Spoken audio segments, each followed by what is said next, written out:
that means that every time you get a distribution, it's offset. And until you sell a deal, you're not going to pay any tax. Welcome to the Freedom Point Real Estate Podcast, where we talk about creating more time freedom through passive real estate investing. Passive investing in real estate challenges conventional investment wisdom. We are passionate about learning and sharing resources with others who are ready to transform their investing mindset. Quick disclaimer as always, I am not a CPA, I am not an attorney or a financial advisor. This is not financial advice, not telling you or anyone else what to do. The views and opinions expressed in these podcasts are provided for education and informational purposes only and are not necessarily the views of my employer, ADP. I'm glad you're here. Now let's dig in. All right. Well, welcome back, Freedom Point podcast listeners, to another episode of the Freedom Point. I'm your host, Jeremy Dyer. I have an amazing guest with me today here, Jim Pfeifer. Jim doesn't know this. I haven't told him this before, but I'm a little bit starstruck today over this episode. So I've been listening to Jim's podcast, Passive Investing from Left Field, for the last couple of years. And I've been able to glean a lot by listening into the episodes that he produces and the guests that he has on his show. So without further ado, Jim, welcome to the show. Well, thank you. That's a very kind introduction, and I'm glad to finally meet you. Yeah, likewise. And thank you. And, you've got a lot to say on the topic of, passive investing and just investing in general, given your background as a former recovering financial advisor. So why don't you kind of help walk us through, your journey from, crushing the financial advisor world to now, talking all things passive investing? Yeah, it's been quite a journey. I think this is career number 6 for me. I started off in the insurance business as a reinsurance underwriter. I did that for 11 years or so, and then I was briefly a teacher in high school for finance and accounting, and that was about 7 years. And then during that is when I kind of found financial advising, and I've always been really interested in finance. And as soon as I got my first regular W-2 job, I was throwing as much money into my 401k as they'd let me. I was investing in mutual funds and stocks. I was really into it, and I thought that was the way to build wealth. And I went through the 2000 crash, and I just never really got ahead. But then I said, I'm going to become a financial advisor. Then I'll really get it.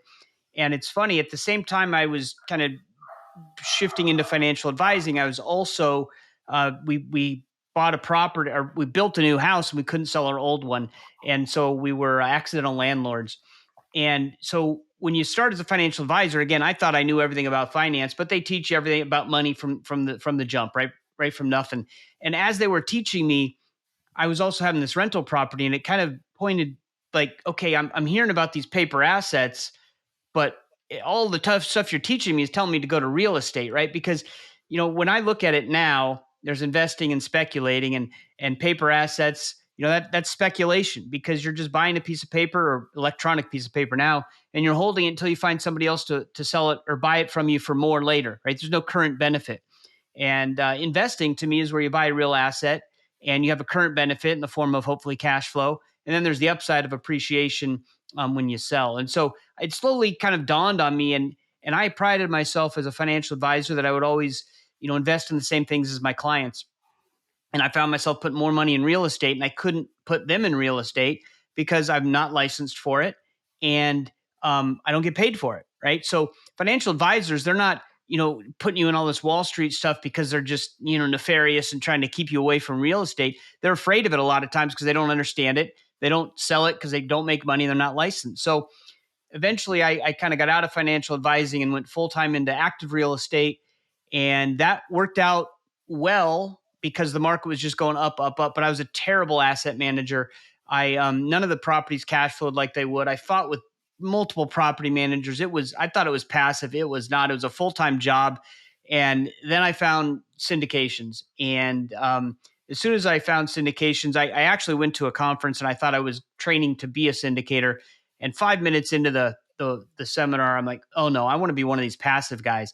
And so that's what I did. I pivoted. I sold all my active stuff and went full on into passive investing, and I've never looked back. And I think that it's a great way to make money, earn your financial freedom, and the biggest thing is you can avoid paying taxes legally, right? And taxes are the biggest eroder of wealth. So that's where I am now, and now run a community called Left Field Investors, and we have the podcast as you mentioned, and we just are a community that we work together to help educate people about the passive investing in syndications, real estate, and other assets, and what it can do for you.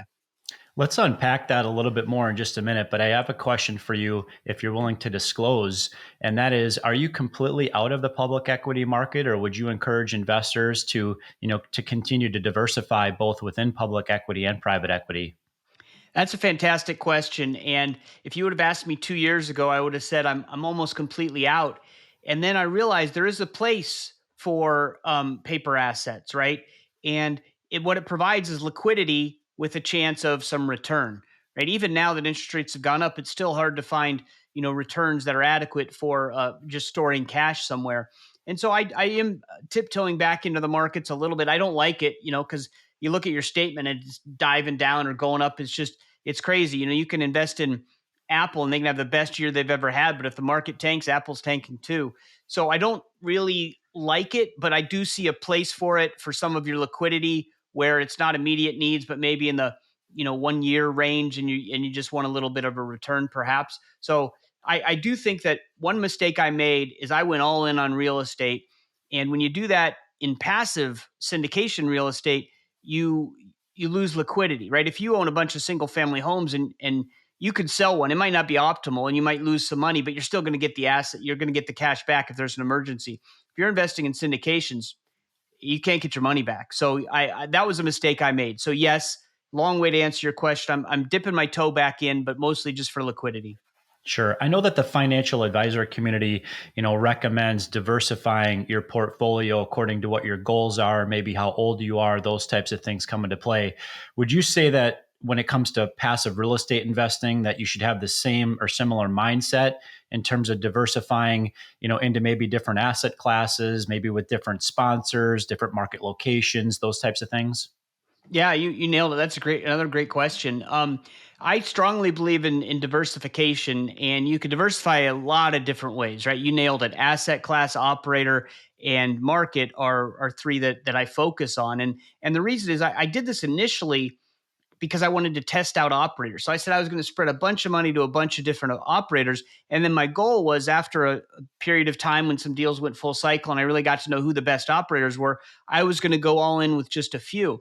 Now, I've changed my mind about that because a couple of the operators that I vetted carefully, that did a great job, that had an awesome track record, were recommended to me by people I know, like, and trust, they struggled, and not just because interest rates went through the roof really fast. I get that, but they didn't execute on their business plans. And so that showed me that even a really top-notch operator can have some struggles. So I want to spread my money around. And there's other ways to spread it around too. You want to spread it around, diversify by cash flow heavy versus appreciation or development properties. You want a little bit of everything. You want some deals that might only go 3 years and some that go 5 and 10. So you spread it off by duration. So there's a lot of different ways to diversify. You could have some deals that might have adjustable rate debt, and then some that have fixed rate. Adjustable rate debt everyone thinks it's terrible now, but there are uses for it, and you just have to be careful and make sure you're protecting yourself. But yeah, diversification is absolutely, I think, probably one of the most important things to do. You can't just forget that when you move into real assets. You can't be like, okay, I'm just going to throw out everything from Wall Street. There are some good things you can steal from them. Sure. I've listened to you on a lot of podcasts, over the months and years. I'm going to ask you a question that I've not yet heard anybody ask you before. Okay. And that is, Excellent. why left field investors versus right field or center field? That's a good question. So the when I was getting into real estate, and I was still a financial advisor, all of my colleagues, financial advisor colleagues, would, when I bring up real estate, they'd say, "Ah, Jim, man, you're way out in left field." And that is the reason for our name when we are trying to figure out a name for our company. That's why we picked it. And so now what we say is, left fielders are people like me a couple years ago, where you're all in on just the alternatives. And then center field is where you're kind of doing 50-50, and right field is people that are just all in the market, and they maybe they don't know about this yet. And so kind of what we talk about as left field is kind of how we think of alternatives. Sure. Now, within left field investors, you've created a community. Now, why is joining a community so critical to success as a passive investor in real estate? Yeah, I would say that it's probably the most important thing. And the reason is, and I'm going to step back, and this might be a little bit longer answer than you're expecting, but there's two different types of finance that how I look at it. One is traditional finance, what's we've been talking about, right? The right field stuff, the paper assets, stock market, all IRAs, mutual funds, all that stuff. We call that right field, and that's kind of traditional. It's easy. Everybody does it. You just open a brokerage and they take your money, or your 401k, it just goes automatically. There's no mystery about it, but your returns are, you get market returns, right? And you pay a lot of tax, and so there's downsides. I don't know anybody who's gotten wealthy investing in the stock market, or not very many people, right? Either own a business or you own real estate. So that's the traditional market.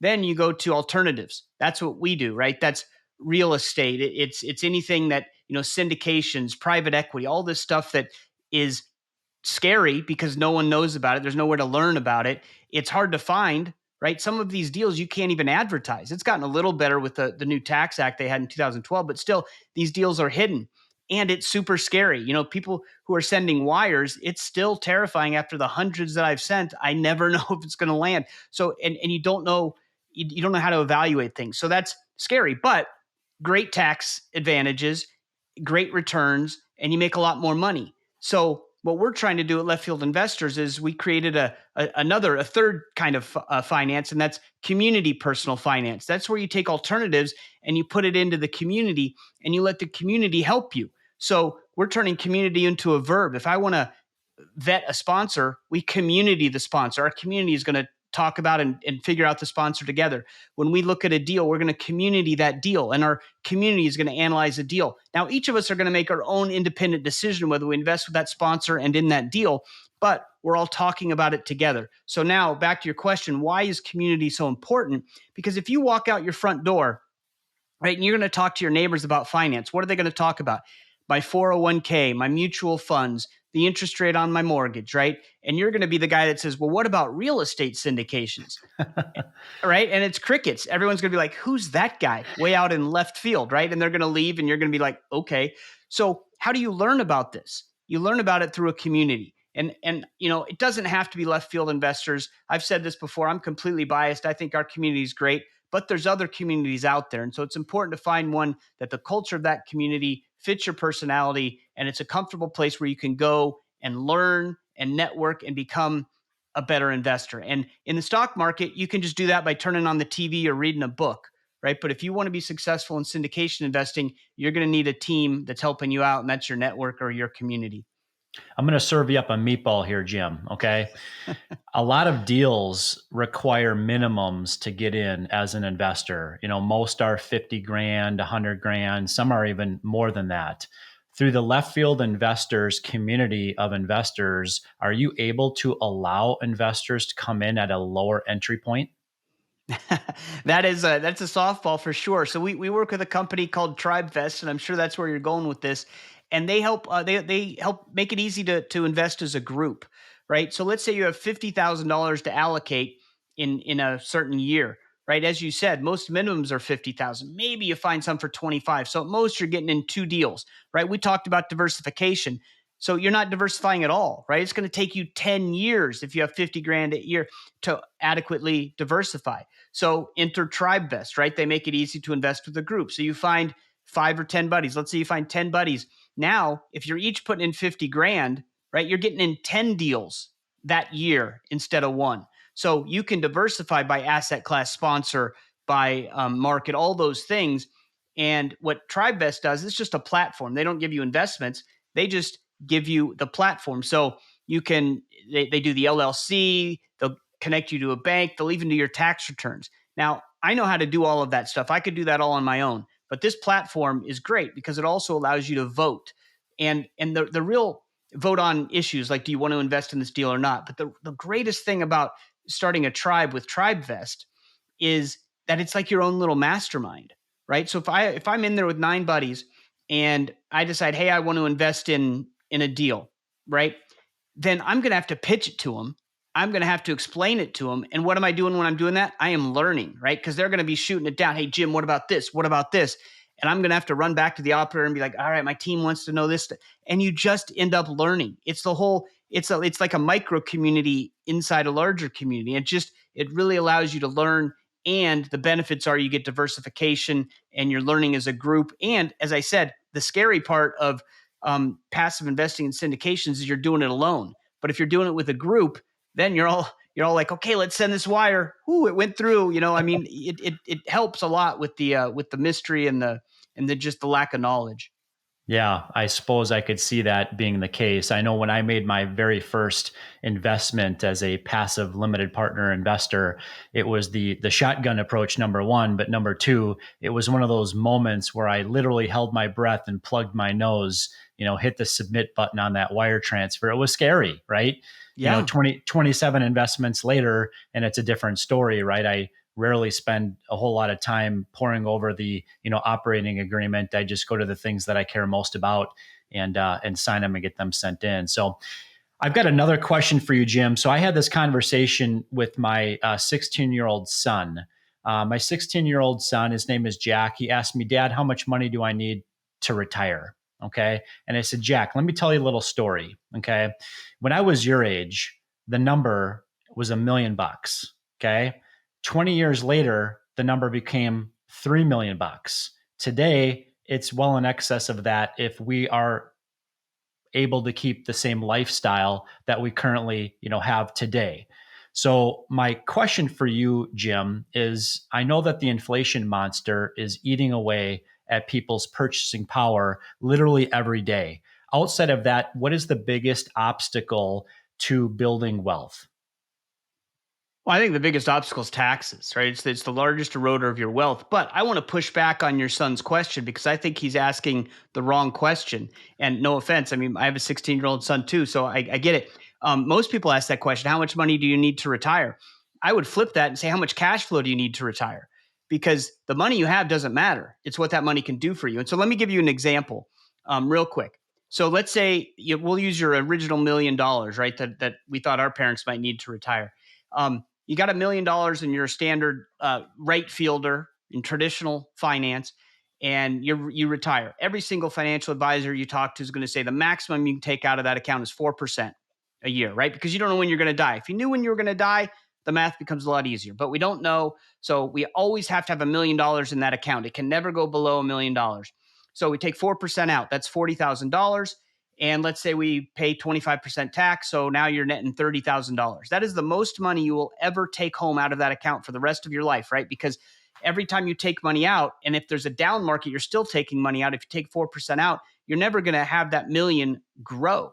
So you're set at 30 grand for the rest of your life. Okay. Now let's take a different person, a left fielder, someone who is in community personal finance, and they're all in on real estate. So they take that same $1 million and they invest in a bunch of real estate syndications.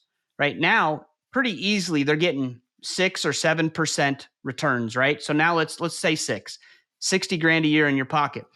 You're paying zero taxes if you set it up right. So now you have $60,000 versus the other person who has 30. You both had $1 million, but you have 60,000 in cash flow. So where do you go from there? That's the least you will ever have, because as these deals go full cycle, they return with the appreciation, right? And then you invest in more deals. So the lowest cash flow you'll ever have is 60 grand. So that's why I think the question is the wrong question. You have two people with $1 million, and one's starting at 60 grand, the other's starting at 30. The one's going 60 plus, and the other's going 30 is the highest I'll ever be. So great question by your son. The answer to the question that you asked is, I think taxes are the biggest obstacle, and real estate solves that. But to flip the question is, how much cash flow do you need is what you should be asking. Jim, you're going to be proud of me. That is exactly how I answered his question.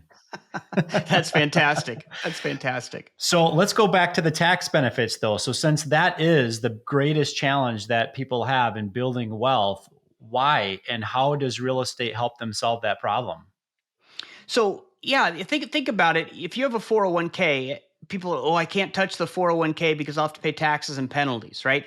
Well, look at the economy now, how the government operates now. Do you think taxes are going to be higher or lower in the future? And I would guess most people are going to say higher. Okay, so if they're going to be higher in the future, do you want to pay that tax now, or do you want to wait and pay later? I say you should pay later because that'll give the government more money and then they won't take my tax money. But for me personally, I would rather pay it now. So that's how I kind of look at 401ks and things like that. When people are like, well, should I liquidate it now? Maybe talk to your tax advisor. And again, caveat, neither one of us are tax advisors, I don't think. So this is not advice. But when you look at real estate, how does that solve the problem? Well, real estate, they have all it's built like every legislator must be a real estate investor, right? Because all the tax codes, as Tom Wheelwright, the very well known CPA, says that the tax code is a guide to what the government wants you to do, and they want you to provide real estate to people. So they want you to be a real estate owner. So when you own investment property, when you buy it, there you get depreciation, right? That means when you buy a property, you end up with a paper loss in year one. Now, currently, the tax code allows for bonus depreciation, which it's a long story. I don't think we want to get into the weeds on that, but basically it allows you can depreciate different items in the property at different rates, and bonus depreciation allows you to bring more of it into year one. So last year was 100%, this year it's 80%, next year it's 60%. But let's put it into an LP example. If you're investing $50,000, you could. There's deals where I've invested $50,000 and I've gotten a $55,000 loss in year one, right? That's not typical. Typical, maybe it's $30,000. So let's say we get the $30,000 in depreciation in year one, and let's say I get, I don't know, $1,000 of income from that deal in year one. Well, normally, if that was W-2 income, I'd have to pay 30% tax on it. But I have this big bucket of loss. So that $1,000 gets offset by that $30,000 of loss I have. So you can see where this is going to work, right? I'm never going to pay tax on the cash flow from that particular deal because it's always offset by the bucket of loss that I have.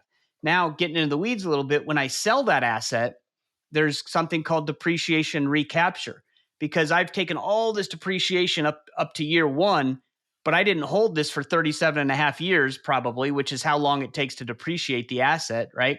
So I'm going to have to recapture some of that. Now, a lot of it I won't have to, depending on the time of the sale, because some of that is 1 year, 5 year, and 7 year depreciation. I might not have to recapture that.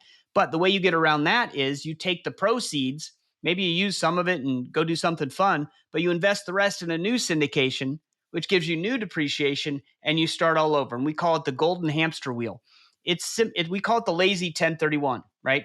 Because a lot of real estate investors understand that 1031 exchange is where you can continue upgrading and upsizing your investment and sell an old one, and you never have to pay tax as long as you buy a new one. But there's a lot of problems with that. You always have to get bigger, right? You have to get a bigger loan, a bigger asset. There's also timing issues. The only thing you have to think about for the lazy 1031 is you got to make sure you get all your loss before you sell something or in the same year that you sell, so that you can continue this golden hamster wheel. So that was a long, complicated story probably, but I'm happy to answer questions. No, I think it's great. And just as a reminder to the listening audience, neither Jim nor I are financial advisors, at least actively.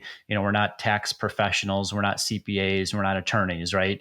So there's our little disclaimer. But what would you say to that new investor that gets into passive investing for the first time? They put 50 grand, they throw it at that first deal. Okay, after year number one on their K1, they have a passive paper loss of, call it $20,000 or $30,000, but they don't yet have enough distributions that they've received over the course of that year to offset that paper passive loss.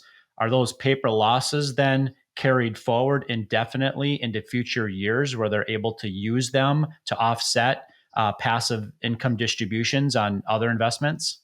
Yeah, that's the beauty of it. They carry forward forever.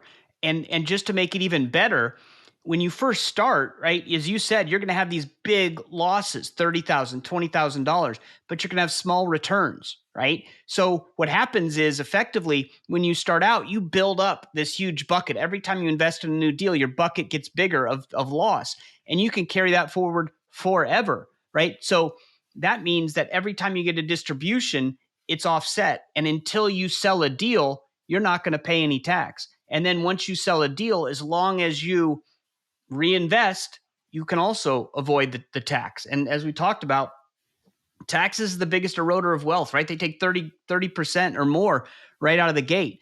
So, real estate investors that do this full time, you come around tax time and you feel a little guilty because everyone's complaining about it, and you're like, what, you pay taxes? What's wrong with you? And obviously you got to do it legally. So you want to defer, avoid tax at all, whenever you can. But obviously, make sure you're doing it with your CPA and doing it in a way that is legal and on the up and up. It's the government is incentivizing us and saying, hey, if you don't want to pay taxes, here's the plan. It's the IRS code. I don't read it. My accountant does. Yeah, absolutely. And that's why some of the wealthiest people in the world, have invested for decades in real estate. And to your point, regarding even politicians investing into real estate, one of the last properties that we acquired through a syndication was previously owned by none other than Mitt Romney. Yeah, I mean, that's why the laws are written that way. I would guess, right? They know how to butter their own bread. Yeah, absolutely. But the alternative to not providing those types of tax benefits to investors like you and me could be also detrimental to the economy. So they need to provide a way, for people like us to invest into real estate, which ultimately creates a lot of jobs. I'm sure hundreds and thousands of jobs are created, and a new tax base is formed, as well, because of limited partner investors that partner with sponsors. My next question, Jim, is another one of those softball questions. And the question is how does left field, or specifically Jim Pfeifer, decide what sponsors to invest and partner with? Yeah, that's a great question. So again, it's very individual. There we have a lot of relationships at left field investors with different sponsors, and some people invest with some and some with others. But really, what you're trying to do is you want to find quality operators, right? And so how do you do that? There's a number of different ways. When I first started, I did it in a terrible way, right? I went to a seminar and I thought, well, everybody here was invited and they must be really good syndicators. So I just walked around saying, hey, here's some money, here's some money, I'd like to invest with you. Okay, that was a terrible idea, because anybody can show up to a conference. Some of those deals worked out, some didn't, but it was a good lesson.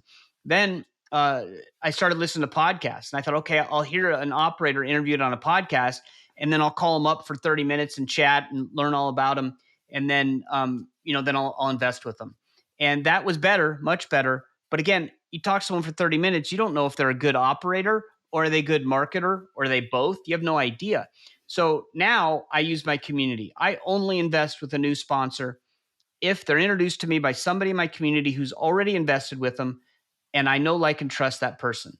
And that doesn't get rid of all the problems, but you're starting like 30 steps ahead, right? Because now at least this company has been sending distribution, sending reports, they're communicating, they're doing all the right stuff. Now, some of those deals still aren't going to work out, right? Every time. That's just how business is. But for the most part, you're going to be on the right track. So that's what I do. I always get a referral from someone that I know, like, and trust, who's already invested with that operator. And again, I still do all the same due diligence. I do a deep dive and ask questions and try to get their experience and history and all that. But track record isn't everything, especially now, right? You go back the last 10 years, you had to really mess up to lose money. I can tell you that because I was an active investor and I really messed up, and I made money still, right? So everybody has a good track record right now. So you can't just rely on that. And communication is one of the most important things. So if they're not communicating with me effectively, I'm out, right? There's hundreds, thousands of operators. So don't feel like you have to jump in and invest with someone just because you had an hour-long conversation with them. My next question, Jim, is a crystal ball question. I know you don't have one, and neither do I. I also know that most of the investments that you've personally done, as well as have helped other investors make, have been in the multifamily space. Where do you think the multifamily space is going in the next year or two, given the challenges that the industry has faced because of the historic rise in interest rates? Yeah, I have no idea. I think for deals that you're investing in now, if you're careful and you've learned some lessons from the things that have caused problems, mostly interest rates, insurance costs, and those things, I think if a deal is presented now, you can look at it, analyze it, and be like, okay, they've covered all of the stuff that's hurt us before. And so you can be pretty certain that it'll probably pencil going forward because all the surprises hopefully are gone. The problem is with the properties that you invested in maybe late 2021 and all of 2022, right? Those properties, multifamily, could struggle if they have adjustable rate mortgages. And there's not much you can do about that at this point. I would be communicating with operators, asking them how they're doing, asking them how they're handling reserves. I would be, if I had, deals I'm in that have adjustable rate mortgages, if the operator pauses distributions, I might call them up and say thank you because they're saving money so that they don't do a capital call later. So I know that everyone's gotten used to having the same amount distributed to you every month and you're super happy about it. But that's not what distributions are supposed to be. They are distributions of excess operating income, right? So if you don't have that operating income, please don't send me the distributions. And if you think bad things are coming because your interest rate caps are about to expire or they're going to go up, then please hold back my distribution so you can save the property and send them to me later, right? Because you owe them to me no matter what. I'd rather you send them later than now. So I don't think it's makes sense to get upset about distributions that are stopping if it's because of the interest rate or the insurance costs or whatever. If it's because the operator messed up the business plan and doesn't know what they're doing, that's a whole nother story, right? Then you can be upset about it, but still you probably can't do anything because the number one thing people need to realize when you're investing in passive real estate syndications is these are illiquid investments out of your control and they're very long term. So once you send the wire, there's not much you can do. So you got to make sure before you send the wire that you're sending it to the right company with the right plan. Yeah, absolutely. I think that one of the things that you'd probably really agree with me on and further enforce would be when you invest into real estate, using the dollar cost average approach is probably most prudent.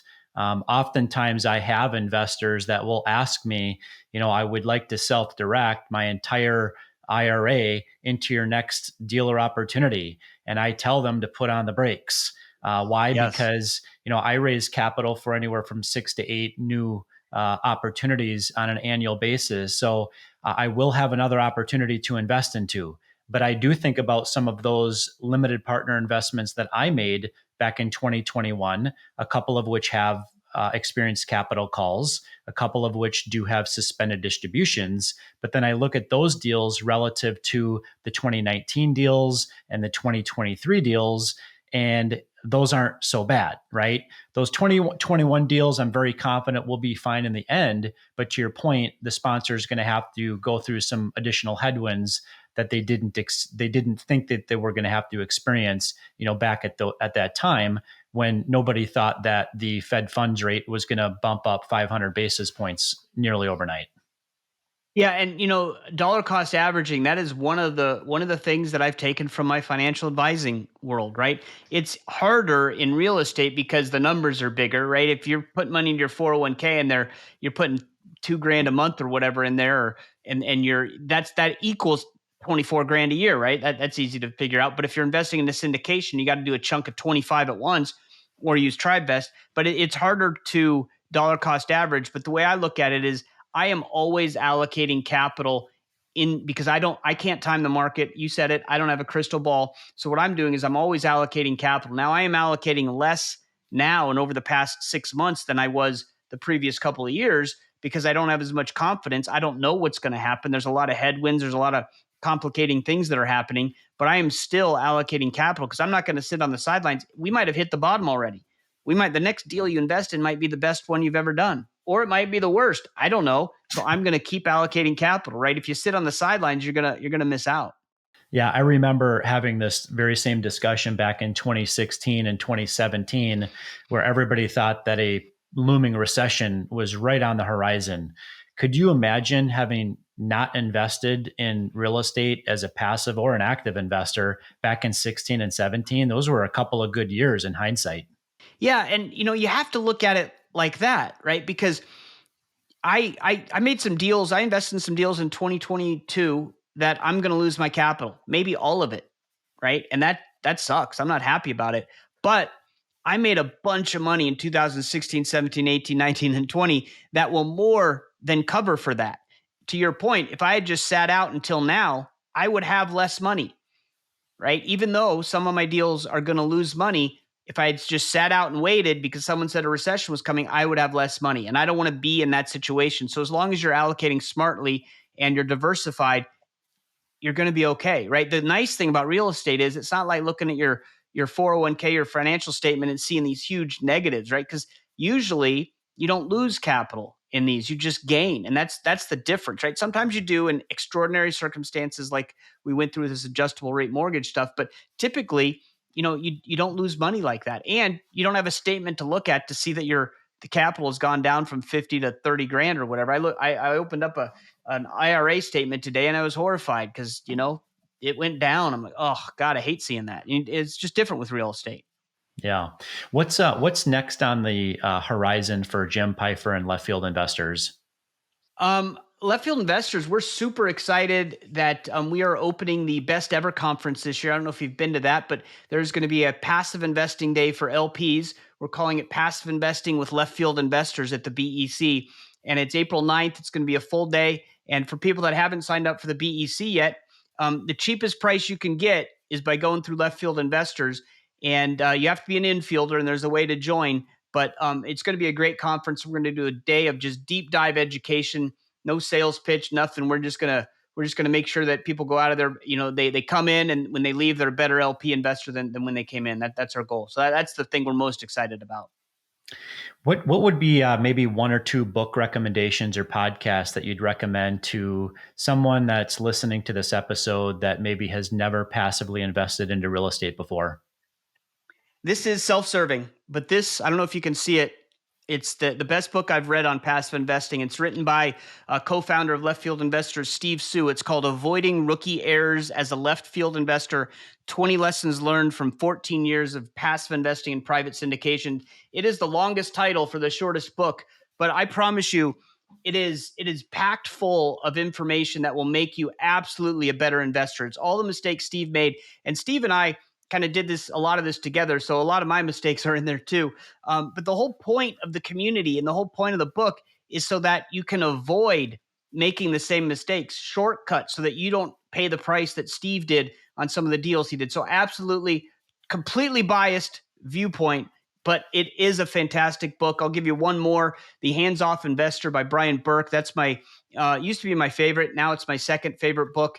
That one is a lot more technical. It's a complicated read, but there's so much good information in there. It's must read for anybody who's going to do passive real estate syndications. Both those books, and I'll give you one podcast, Drunk Real Estate. It's Jay Scott, Mauricio Rua, and I forget the other guys. They're going to kill me if I forget their names. But it's I don't know why they drink in it, but they start sober and they all have a drink, and then they talk real estate and economics for an hour. And it's a great podcast, very entertaining, but those guys know their stuff. And just listening to Jay Scott talk about economics, that's enough for me. It's called Drunk Real Estate. So that's the podcast I recommend. Yeah, thank you. I appreciate that. I was listening to a recent episode by Hunter Thompson, Cash Flow Connections, and he had Jay Scott on as a guest.